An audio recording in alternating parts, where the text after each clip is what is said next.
tranquilos. Solamente estoy mencionándolo con un propósito. Ya yo sé que iban ahí rápido a hojear sus Biblias, pero ese no es el texto que voy a predicar. Y alguien dijo, ¿y por qué se cambió hoy? No nos hemos cambiado. Seguimos donde mismo. Solamente quiero mencionar que este texto en Romanos capítulo 8, versículos 28 y hasta el 39 es un texto de los que la iglesia a través de los tiempos ha visto como un texto de consuelo, de esperanza. Cuando usted lee ahí este texto, ¿quién nos separará del amor de Dios? Ni esto, ni aquello, ni allá, ni acá. Usted puede sentir consuelo, usted puede sentir esperanza en la verdad que el apóstol Pablo está transmitiendo allí.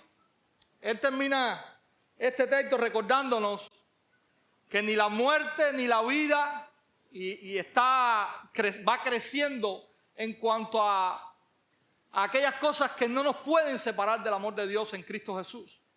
Y como si no fuese suficiente, él dice, ni ninguna otra cosa creada, ¿verdad? Y cuando usted lee este texto o un texto como este, usted puede decir, wow, qué gran seguridad tenemos en el Señor. Qué gran consuelo tenemos en el Señor. Nada en este mundo puede separarnos del amor de Dios. Y vemos esta expresión de grandeza y de cómo Dios guarda a su pueblo y de cómo Dios cuida a su pueblo.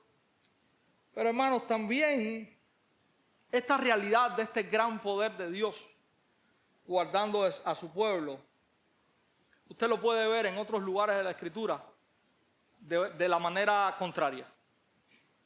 Y a lo que me refiero es que también nosotros podemos ver en otros lugares de la Escritura, viendo a ese mismo Dios que tiene el poder para guardar a su pueblo de cualquier cosa, ahora hablar y mostrar ese gran poder que Él tiene, ejecutándolo en juicio contra aquellos que viven en perversidad. Y básicamente eso es lo que nosotros hemos estado viendo en todas estas semanas. Creo que esta es la semana número 11 en que hemos estado hablando, viendo el libro del profeta Amós.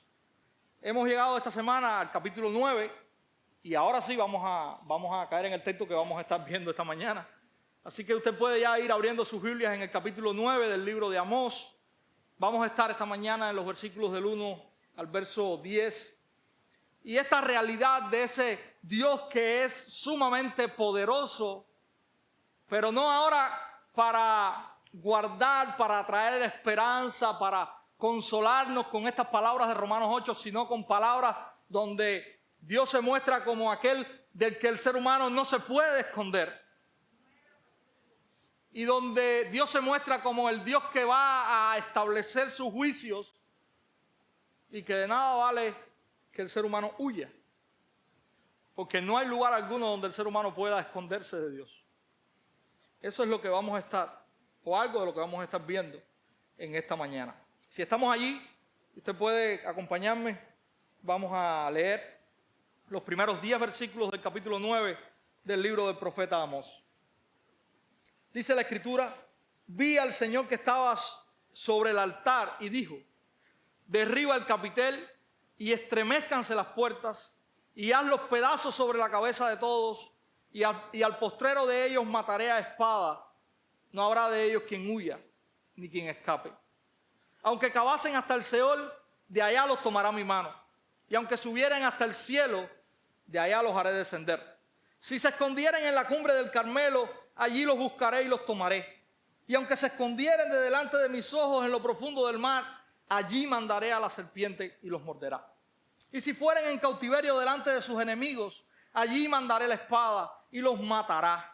Y pondré sobre ellos mis ojos para mal y no para bien. El Señor, Jehová de los ejércitos, es el que toca la tierra y se derretirá. Y llorarán todos los que en ella moran. Y crecerá toda como un río y mermará luego como el río de Egipto. Él edificó en el cielo sus cámaras y ha establecido su expansión sobre la tierra. Él llama las aguas del mar y sobre la faz de la tierra las derrama. Jehová es su nombre. Hijos de Israel, ¿no me sois vosotros como hijos de etíopes? Dice Jehová.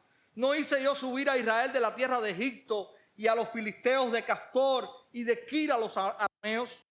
He aquí, los ojos de Jehová el Señor están contra el reino pecador, y yo lo asolaré de la faz de la tierra, mas no destruiré del todo la casa de Jacob, dice Jehová. Porque he aquí yo mandaré y haré que la casa de Israel sea zarandeada entre todas las naciones, como se zarandea el grano en una criba, y no cae un granito en la tierra. A espada morirán todos los pecadores de mi pueblo. Me dicen, no se acercará ni nos alcanzará el mal. Señor, agradecidos ahora también por tu palabra, rogándote, oh Dios, que tú puedas usarla para bien de tu pueblo, para edificación de nuestras vidas, y que, Señor, nosotros con gozo podamos recibirla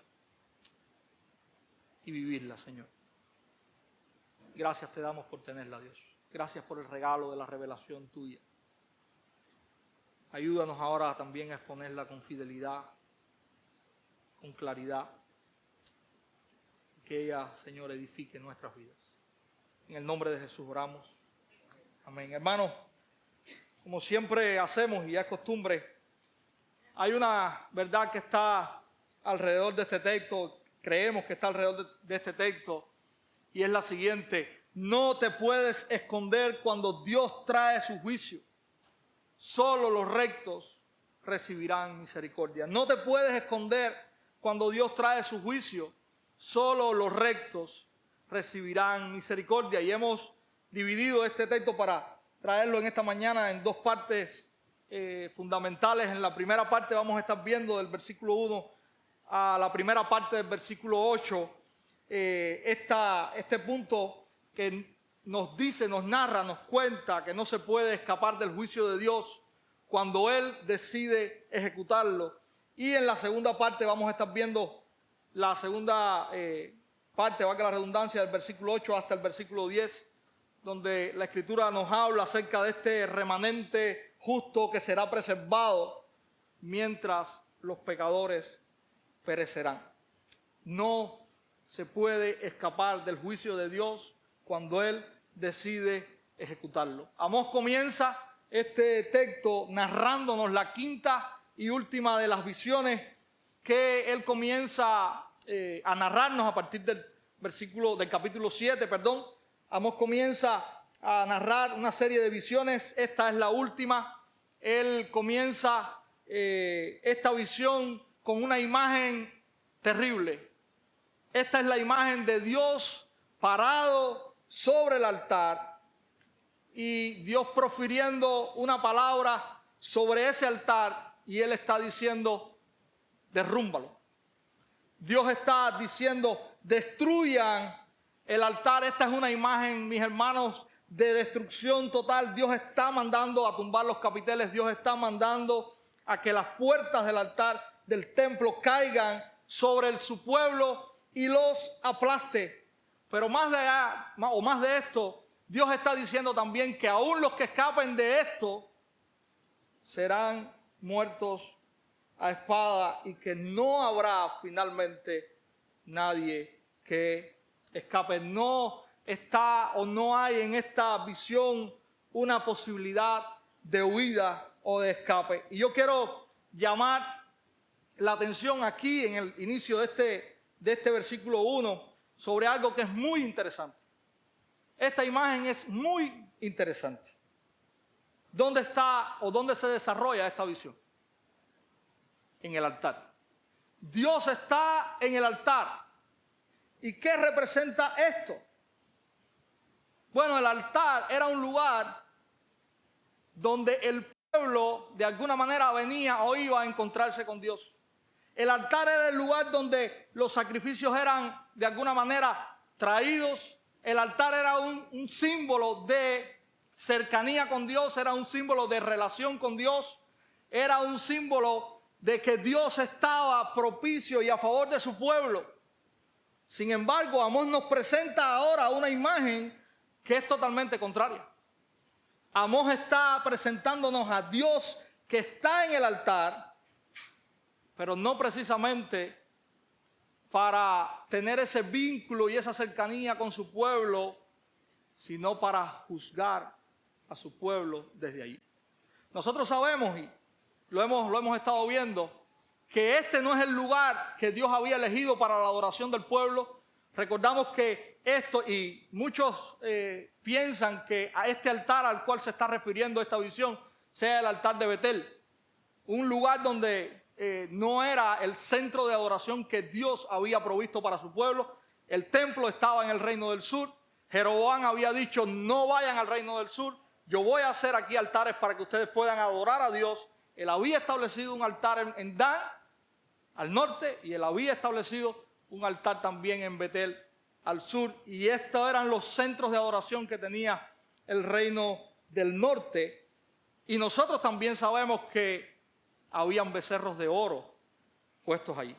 No solamente Jeroboam II había puesto estos dos lugares para evitar que el pueblo fuera a Jerusalén y para evitar que el reino volviera a unirse y que él fuera muerto, sino que también él había provisto medios impíos para la adoración.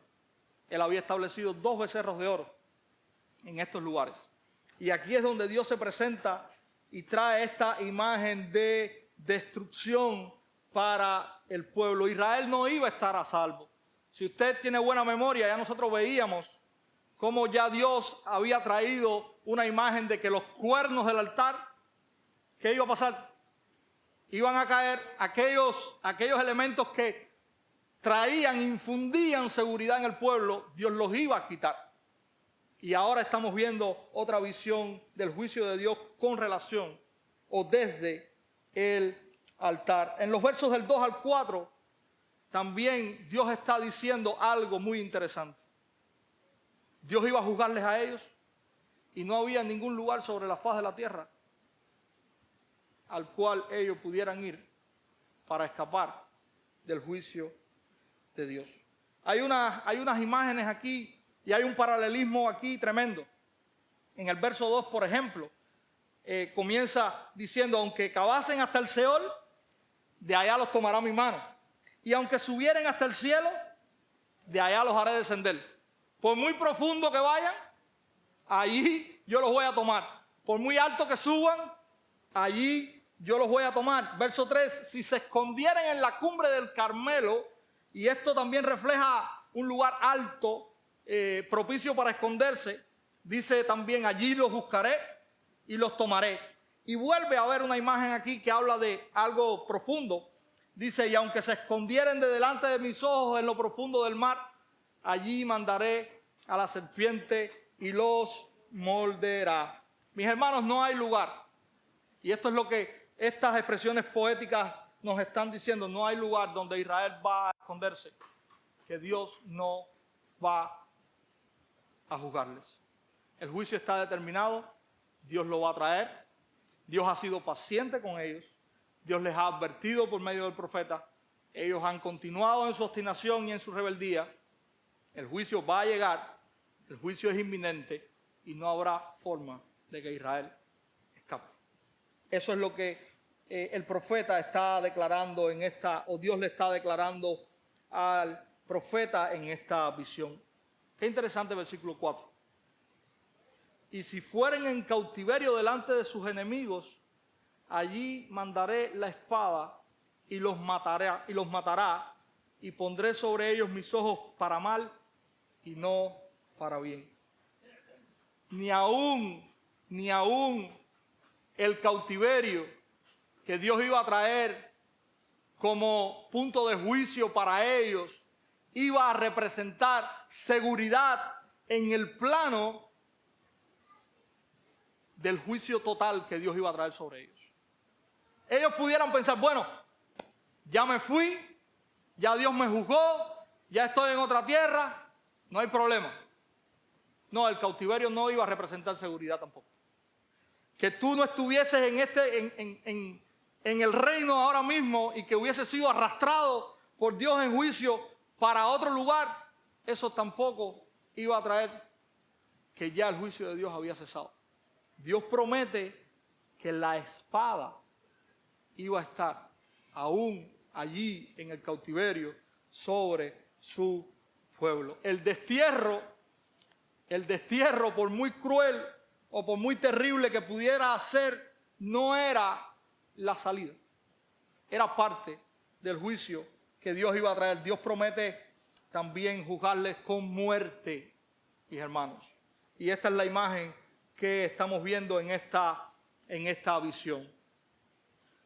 Los versículos 5 y 6 son o representan algo raro dentro de esta narrativa. Y cuando usted escucha toda esta descripción gloriosa y toda esta descripción de poderío que hay en estos versículos, usted se queda así. Y precisamente muchos están de acuerdo en decir que este es un himno que este Israel, al cual Amós está profetizándole, conocía muy bien y ellos se deleitaban en cantar. Este himno que habla de esa potencia de Dios, de esa magnificencia de Dios, de ese poder de Dios, era un himno que supuestamente les traía a ellos seguridad. Este es nuestro Dios. Miren cómo Dios se muestra acá. Ese es el Dios que nosotros tenemos. Y porque así es Dios, nosotros estamos seguros. Pero el profeta Amós está trayendo esta verdad en el plano contrario ahora. Porque así es Dios. Es la razón por la cual ustedes deben de temer. Porque ese Dios, descrito como Jehová de los ejércitos, el que toca la tierra y se derretirá, y llorarán todos los que en ella moran, y crecerá toda como un río, y mermará luego como el río de Egipto, el que edificó en el cielo sus cámaras, y ha establecido su expansión sobre la tierra, el que llama las aguas del mar, y sobre la faz de la tierra las derrama. Jehová es su nombre, es el Dios que los va a juzgar. No es el Dios que va a estar a su favor. Y eso era lo que ellos tenían que entender. La falsa seguridad del pueblo iba a caer. Y Dios se lo ha estado diciendo vez tras vez.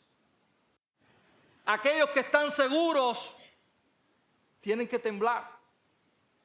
Porque el omnipotente Dios es quien les va a juzgar de una manera contundente. Mis hermanos, este era el pueblo que ha rechazado el pacto. Este era el pueblo que quería las bendiciones del pacto sin vivir una vida acorde con el pacto. Y Dios está diciéndoles, no es de esta manera. Dios había establecido claramente cómo su pueblo debía vivir bajo el pacto. Y ellos han desechado todo esto, pero todavía quieren la seguridad del pacto. Y Dios le está diciendo, no, el Dios del pacto es quien se levantará y les juzgará. Y no hay ningún lugar sobre la tierra en el cual ustedes puedan esconderse de ese juicio. Y esta es una imagen que me recuerda muchísimo lo que el salmista declara en el Salmo 139.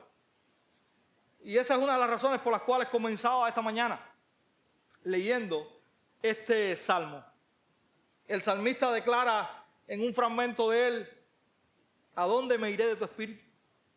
¿O a dónde huiré de tu presencia? Si subo a los cielos, he aquí, allí estás tú. Si en el Seol preparo mi lecho, allí estás tú. Si tomo las alas del alba y habito en lo más remoto del mar, aún allí me guiará tu mano y me asirá tu diestra. Si digo, ciertamente las tinieblas me envolverán y la luz en torno mío será noche, ni aún las tinieblas son oscuras para ti y la noche brilla como el día. Las tinieblas y la luz son iguales para ti. Mis hermanos, este texto nos recuerda una de las características o de los atributos de nuestro Dios. Cuando lo vemos en el contexto que tenemos delante en este libro, vemos que para este pueblo realmente era imposible esconderse de Dios. Israel tenía una religión Ellos habían diseñado una manera que era buena para ellos, de cómo poder seguir haciendo lo que les viniera en gana y continuar recibiendo el favor de Dios. Dios era el amuleto de este pueblo, pero el corazón de este pueblo no estaba en Dios. Estaba muy lejos de Dios. Dios era su carta de la buena suerte. Ellos habían visto la mano de Dios. Ellos habían visto y experimentado el poder de Dios a su favor. Pero ellos se olvidaban de algo que es muy importante. Y es muy importante también para nosotros hoy. A Dios le importa cómo nosotros vivimos. A Dios le importa mucho la manera en que nosotros vivimos. A Dios le importa mucho cómo nosotros caminamos en este mundo. A veces tenemos en nuestra mente, Dios es nuestro Señor y Dios es nuestro Salvador, y lo publicamos de boca para afuera. Pero a Dios le interesa mucho lo que hay en nuestro corazón. A Dios le interesa mucho la manera en que nosotros caminamos en este mundo. A Dios le interesa mucho el testimonio que usted dé como hijo suyo. Dios no vino a salvarle, le salvó y se retiró. Dios está muy interesado en que usted muestre realmente que usted es un creyente. De hecho, nuestra vida, nuestra obediencia tiene implicaciones. Nosotros a veces pensamos que la religión se trata de cantar, de venir el domingo, de orar, de lo que hacemos cuando estamos juntos.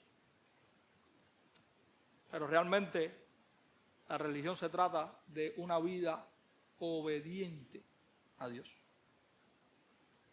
Dios había tomado este pueblo que no era nadie, ni era nada. Dios lo había apartado para sí.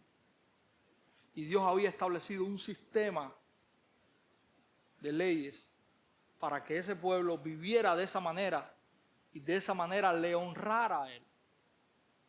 Mis hermanos, Dios está interesado en que su pueblo viva para su gloria. Dios no está interesado en que usted lo tenga como el genio de la lámpara, porque Dios no es el genio de la lámpara. Dios es el Señor de su pueblo. Y este pueblo no lo tenía como su Señor. Este pueblo lo tenía como al que yo echo mano cuando me hace falta. Pero usted sabe qué, muchas veces nosotros como cristianos podemos vivir de esa misma manera. No, Dios me libra de las cosas. No, Dios está ahí para cuando yo lo necesito. No, tú tienes que estar para Dios. Tú tienes que obedecer a Dios. Tú tienes que vivir para la gloria de Dios. Porque Dios es Señor, no tú. Y este pueblo vivía de la manera en que ellos eran los señores. Y Dios era el que los ayudaba. Dios me libra de mis enemigos. Todas estas cosas que este profeta está diciendo, nada de esto me va a acontecer. Bueno, todo eso te va a acontecer. Porque tú has despreciado a Dios. Dios está muy interesado en que su pueblo viva la religión correcta. Sí, la religión. Y a veces decimos, no, la religión, sí, la religión. Religión es el concepto adecuado. Eso no es malo. Cuando nosotros decimos que tenemos relación con Dios, eso es religión. Pero Dios quiere que tú vivas la correcta. La que se somete, la que busca su gloria. La que no tiene a Dios como este es el que me resuelve lo que me hace falta, sino el que tiene a Dios como su Señor, como su Rey, como su amo. Esa es la verdadera religión y Dios está interesado en eso. Y eso es lo que este pueblo no entendía. En la parte, mis hermanos, del versículo 7, Dios dice algo interesante. Hijos de Israel, ¿no me sois vosotros como hijos de etíopes? Dice Jehová. ¿No hice yo subir a Israel de la tierra de Egipto y a los filisteos de Castor y de Kir a los arameos? Hermanos, no sabemos lo que significa. Y yo creo que si usted busca y busca y busca, no encontré al menos un comentarista serio que pudiera dar una base en cuanto a qué significa esto, a qué Dios se está refiriendo cuando le recuerda a su pueblo estas cosas. No hay una certeza de a qué hecho en particular se está refiriendo cuando dice que Él libró a los filisteos de un pueblo y cuando dice que también levantó a los arameos, de otro pueblo. Pero la idea aquí sí está clara. Dios está bajando del pedestal en que el pueblo está. Dios está quitando la prepotencia de su pueblo. Nosotros fuimos liberados de Egipto. Dios nos ha tomado como especial tesoro. Dios está diciendo, hey, yo soy el Dios de toda la tierra. Yo lo hice con ustedes y yo lo he hecho con otros pueblos. Porque yo soy el Dios de toda la tierra. Dios está dando un mazazo en la frente a este pueblo prepotente y les está diciendo que ellos tenían un propósito especial. Ellos tenían que ser representantes de Dios ante todas estas naciones, pero eso no implica que ellos estén libres del juicio de Dios. Dios está removiendo el piso de esta gente. Dios está humillando, Dios está quitando la falsa bandera que ellos han levantado.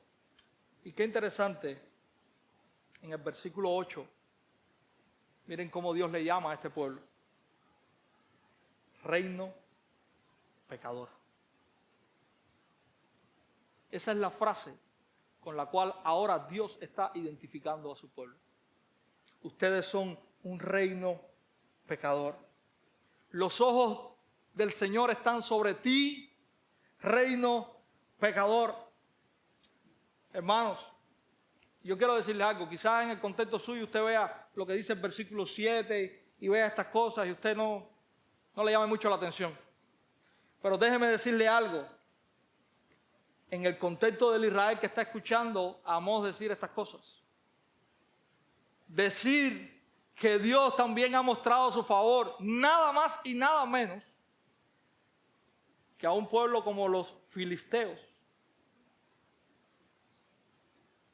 Yo me imagino a aquel pueblo que está escuchando a Amós decir esto. Los filisteos, nuestros enemigos acérrimos. ¿Cómo es posible? Usted sabe qué está pasando. Y es por eso también que Dios les habla y les dice con este nombre en el versículo 8, Israel, ustedes son idénticos a ellos. Ustedes son idénticos a ellos. Ustedes son tan pecadores como ellos.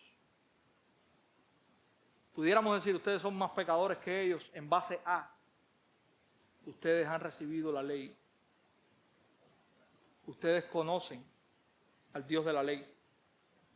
Y ustedes han desechado y han desafiado al Dios de la ley. Así que no se asombren ahora. No se asombren. Hermanos, pero hay un destello. No es muy amplio, pero hay un destello glorioso en este texto. Dios está declarando en medio de este juicio nefasto que hay un remanente que Él va a preservar. Mientras Él somete a su pueblo en juicio, hay un remanente que será librado de este juicio. Miren el versículo 8 al final dice, mas no destruiré del todo la casa de Jacob. Y ya en el capítulo 5, si usted tiene buena memoria, usted recuerda cómo hay también una pincelada allí de un remanente que Dios va a rescatar. Dios le recuerda a este pueblo también de que hay personas dentro de Israel que Él va a preservar. Dios es fiel a su pacto. Y esto es interesante a través de todos los tiempos, mis hermanos. esto es un suceso que ha marcado la historia. Dios ha levantado un pueblo, Antiguo Testamento. Este pueblo se ha corrompido. La imagen que usted ve a grandes rasgos es una imagen donde la corrupción es total. Pero Dios dice, hey, aquí hay un remanente. Yo recuerdo la historia de Elías. Elías se enfrenta a los profetas de Baal, huye, y ahí lloriqueando en un lugar le dice a Dios, bueno, ¿y ahora qué va a pasar? Todos han muerto, todos se han ido, todos están corrompidos. Quedo yo y me quieren matar. Y yo recuerdo las palabras del Señor allí a Elías, creo que en el capítulo 19 del primer libro de Reyes. Elías, yo tengo 7,000 hombres que no han doblado las rodillas ante Baal ni lo han besado. Esa es la frase de Dios. Yo tengo, dentro de esta masa de pueblo que se ha rebelado contra mí, que está adorando dioses ajenos, yo tengo 7,000 de ellos que no han doblado las rodillas delante de Baal ni lo han besado. Y recuerdo que cuando termina la narrativa, Elías sale y se encuentra con Eliseo en el campo. Y ya ustedes quizás conozcan la historia posterior, quién era Eliseo y todo lo que el Señor hizo por medio de este hombre que Él usó grandemente. A veces pensamos que todo está perdido. Hermanos, por la fidelidad de Dios, Dios guarda, Dios sostiene, Dios preserva un remanente. Lo que Él ha prometido, Él lo cumplirá. Y no es un remanente que es guardado por sus propios méritos. Es un remanente que Dios se encarga de sostener y de guardar. Cuando Dios le dice esto a Elías, la frase que Dios usa es, yo he guardado, yo tengo para mí. Y básicamente eso es lo que está sucediendo. El pueblo se ha rebelado, pero Dios ha guardado para sí un remanente dentro de la infidelidad y dentro de la idolatría de este gran pueblo. Mis hermanos, también esto nos recuerda algo muy, muy, muy importante. Los justos, aquellos que por la gracia de Dios son guardados, no pasan desapercibidos delante de Dios. No sé cuántos habitantes tenía Israel en este tiempo, no lo sé. Pero al parecer eran muchos. Y en la gran masa de este pueblo vemos opresión a los pobres, idolatría, injusticia. Y vemos a lo largo de todo el libro a Dios amonestándonos sobre esto y profiriendo juicios sobre esto.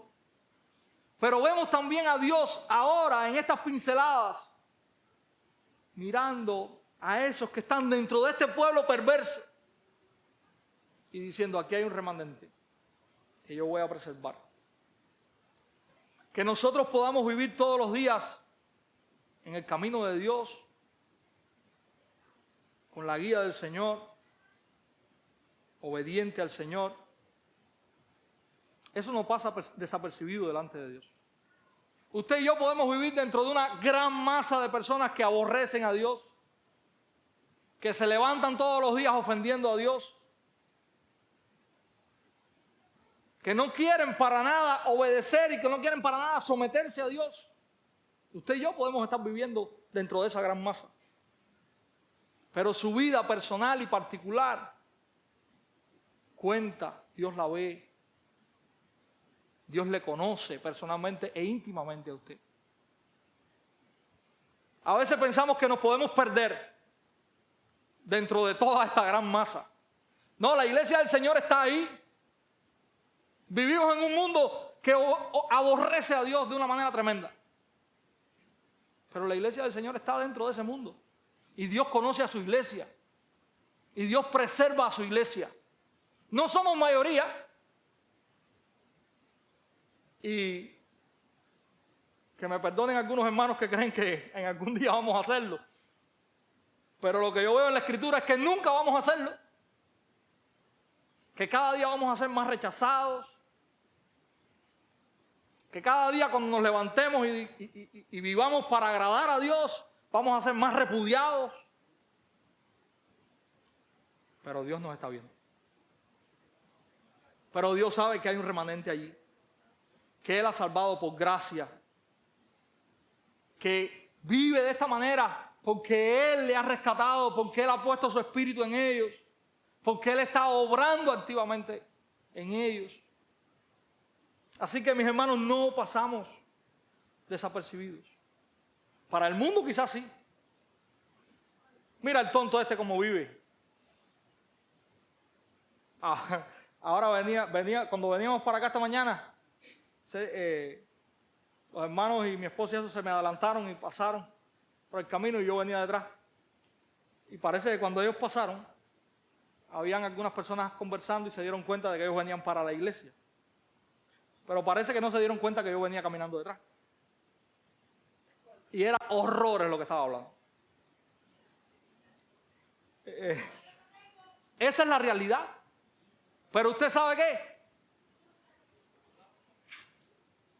Dios nos ve. Dios nos ve. Él está pendiente de ese remanente. Él está guardando ese remanente. Y hermanos, le voy a decir algo. Yo no sé cómo Dios lo hizo con este pueblo. Porque esto es lo interesante. Yo no sé cómo Dios lo hizo con este pueblo. Y hay una imagen aquí tremenda, en el versículo 9, es la imagen de la zaranda. Y aquí hay muchos campesinos, así que de más está que yo le explique cómo funciona la zaranda, ¿verdad? Usted comienza a mover el grano, la idea es que el grano caiga sobre una manta y que la paja quede arriba y usted bote la paja, ¿verdad? Qué interesante lo que dice en el verso 9. Dice que Dios va a zarandear a su pueblo. Dios va a pasarlo por, y algunos lo conocen también como un jibe. Dios va a pasarlo por el jibe. Pero dice al final del versículo 9 que no habrá ni un granito, ni uno, que caiga en la tierra. Dios estará pendiente del último de esta gente. Y les digo que no sé cómo Dios lo hizo porque si usted conoce la historia posterior, usted se va a dar cuenta de que efectivamente el juicio vino. Israel fue, o el reino del norte fue llevado en cautiverio a Siria. Los asirios repoblaron la tierra donde Israel estaba. Hubo una mezcla de pueblos allí. Pasaron 700 y tantos años. Estamos en el tiempo de Jesús. Esta región del reino del norte, o a los habitantes de esta región del reino del norte se conocía como los samaritanos. Eran enemigos acérrimos de los judíos. Judío en aquel tiempo era solamente las dos tribus que estaban en el sur y por eso se conocían como judíos, viene de Judá. Pero esta mezcla del reino del norte era un pueblo que ya no estaba para los judíos como parte de lo que ellos eran. Eran sus enemigos. Pero cuando llego a Lucas capítulo 2 y leo la historia de cuando Jesús es presentado en el templo, hay algo que me llama muchísimo la atención. Y es la vida de Ana, esta anciana, viuda por creo que 84 años, que ve a Jesús en el templo. Y esta mujer está como parte del pueblo judío. Pero usted sabe lo que dice la Biblia en Lucas capítulo 2, que esta mujer es descendiente de Aser. Una tribu de la familia del norte que había ido cautiva y que se había dispersado. Y yo me preguntaba, ¿y cómo esta mujer llegó a ser parte de las dos tribus del sur en algún momento? O su familia, por supuesto, llegó a ser parte de las 2 tribus del sur en algún momento. Hermanos, Dios preservó a este remanente. Nosotros no tenemos ni la más mínima idea de cómo lo hizo. Nosotros no sabemos si antes del exilio ellos pudieron emigrar al sur. Nosotros no sabemos si a través del exilio o después del exilio ellos pudieron emigrar al sur. Lo que sí sabemos es que Dios prometió que Él iba a tener favor de este remanente y Él los iba a preservar. ¿Cómo Dios lo hizo? Solo Él y los que vivieron en esa generación lo saben. Nosotros realmente no lo sabemos. Lo que sí sabemos es que Dios preserva a su pueblo. Eso sí lo sabemos. Y Dios prometió que este remanente justo, dentro de esta gran masa de pueblo que Él iba a juzgar, Él les iba a preservar. Mis hermanos, a través de todos los tiempos, nosotros hemos visto, tristemente, por supuesto, cómo muchas veces la iglesia ha crecido, la iglesia visible, estoy hablando ahora. En ciertos momentos de la historia la iglesia se ha corrompido. Si usted ha estudiado la historia de la iglesia, usted puede ver esto en muchísimos momentos. Pregúntese cómo llegó la iglesia católica a donde está, por ejemplo. Y puede preguntarse muchísimas cosas más.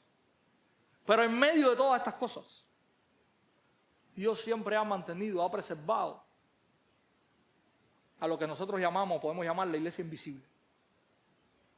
Esa iglesia verdadera, esa iglesia que permanece fiel, esa iglesia que Dios, en la cual Dios está obrando activamente, esa iglesia que está dentro de esta iglesia visible, a veces confusa por su manera de obrar, de actuar en el mundo, pero Dios siempre ha preservado a su pueblo. La historia de la iglesia es muy rica en cuanto a esto. Cuando vemos a veces la mayor de las corrupciones, Dios ha levantado a hombres como Martín Lutero y otros más. Han emergido dentro de esa iglesia corrupta y han decidido pararse y obedecer a Dios. Dios ha obrado y Dios ha hecho emerger una iglesia conforme a la palabra. Así que esta es una gran verdad. Dios preserva a su verdadero pueblo. Si usted es parte de la iglesia del Señor, Él le va a sostener hasta el fin. Usted puede tener la completa seguridad de eso. Él es fiel. Si Él te ha llamado a Él, Él es fiel, no solamente al salvarte, sino también a preservarte. A preservarte hasta el fin, hasta que podamos ver con nuestros ojos, o los que estén en ese momento puedan ver con sus ojos, a nuestro Rey Jesús regresar por su pueblo. Él va a preservar a su iglesia. Ahora, si tú eres parte de la iglesia, o vas a la iglesia, como se dice, pero solamente el pertenecer es parte de un amuleto que tú te has hecho para ti mismo, si solamente vienes a la iglesia por posibles bendiciones que puedas obtener acá, déjame decirte que eso no es lo que Dios espera de ti. Eso no es lo que Dios esperaba de su pueblo. El mensaje más amoroso que yo puedo traer hoy para ti, y es el mensaje que verdaderamente va a traer bendición en ti, es que todavía necesitas arrepentirte de tus pecados, necesitas creer en Jesucristo como tu Señor y tu Salvador. necesitas entender que tu vida fue creada no para recibir las bendiciones, sino para someterse al Dios, creador, Señor, amo de este mundo y por ende tuyo, y vivir para la gloria de Él. Necesitas entender eso. La iglesia no es un amuleto. En la iglesia están o deben estar aquellos que han entendido eso. Aquellos que han entendido cuán pecadores son. Aquellos que se han arrepentido de sus pecados. Y aquellos que han confiado plenamente en el sacrificio completo de Jesucristo para limpiar sus pecados. Y ese también es el llamado que yo quiero hacerte en esta mañana, que tú puedas pensar. Tú eres parte de esa ola de gente que ve la iglesia como algo bueno, bonito, provechoso, donde me siento bien, donde la gente son buena gente. O tú eres parte de esa iglesia que dice, yo soy parte de la iglesia, porque yo tengo un Señor, que es quien gobierna mi vida, al cual me someto y al cual quiero vivir obedientemente a Él, para la gloria de Él. Hermanos, miremos el fin de los pecadores descrito en el versículo 10. A espada morirán todos los pecadores de mi pueblo, que dicen, no se acercará, ni nos alcanzará el mal. ¿Quiénes son estos que confían en que el mal no les va a alcanzar? Bueno, estos pecadores no son los pecadores que reconocen su pecaminosidad. No son los pecadores que están luchando contra esa pecaminosidad y que están descansando y buscando al Señor. Estos son los pecadores que les parece bien lo que están haciendo. Les parece bien la riqueza que están obteniendo.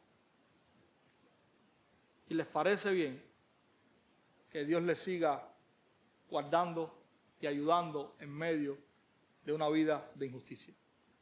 Pero el fin de ellos es que la espada va a llegar, el juicio va a llegar y Dios los va a consumir. Aquellos que se sentían seguros van a chocar contra la realidad del juicio. Este será el final de ellos. Y termino recordando la verdad con la cual empezamos. No te puedes esconder cuando Dios trae su juicio. Solo los rectos recibirán misericordia. No te puedes esconder. No hay un lugar donde puedas ir. No hay escapatoria. Cuando Dios trae su juicio sobre aquellos que se han rebelado abiertamente contra Él. Ya sea que te digas cristiano, ya sea que no te digas cristiano, si vives rebelándote contra Dios, no podrás esconderte cuando Él traiga su juicio. Solo los rectos recibirán misericordia. Y sabemos que los rectos son rectos por la gracia de Dios. Son rectos por la misericordia de Dios. Pero son aquellos también que quieren, que buscan vivir bajo esa justicia, bajo esa obediencia, para la gloria de Dios. Que el Señor nos ayude a vivir de esta manera siempre glorificándole, recordando esta gran verdad que Amós nos está mostrando aquí.